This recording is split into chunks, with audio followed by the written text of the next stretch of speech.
നിന്റെ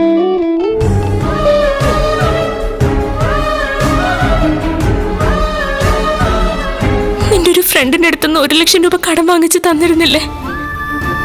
ഫംഗ്ഷൻ കഴിയുന്നതിന്റെ പിറ്റേ ദിവസം കൊടുക്കാന്നല്ലേ പറഞ്ഞ്? ആ ഡേറ്റിൽ ഇനി കൊടുക്കാൻ പറ്റില്ല. ഇതിന് പിന്നിൽ ആരാണെന്ന് എനിക്ക് ചെറിയൊരു ഊഹമുണ്ട്. പോലീസ് പിടികൂടുന്നില്ലെങ്കിൽ ഞാനവരെ പിടികൂടും. നഷ്ടപ്പെട്ട കാശ് തിരിച്ചു പിടിക്കാൻ പറ്റുമെന്ന് നോക്കാം. നിന്റെ പേരിൽ ഒരാൾ എനിക്ക് തരാനുള്ള അഡ്വാൻസ് തന്നു. ഇത്രയും വലിയ തുക എനിക്ക് വേണ്ടി ആര് തരാനാ?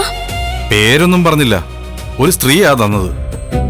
ഏത് സ്ത്രീയാണ് കാശ് തന്നിരിക്കുന്നതെന്ന് എനിക്കറിയാം. ഞാനൊരു ആക്ഷൻ പടത്തിലെ കുറച്ച് രംഗങ്ങൾ പറയാം. അപ്പോൾ നിങ്ങൾക്ക് ആളാരാണെന്ന് മനസ്സിലാവും.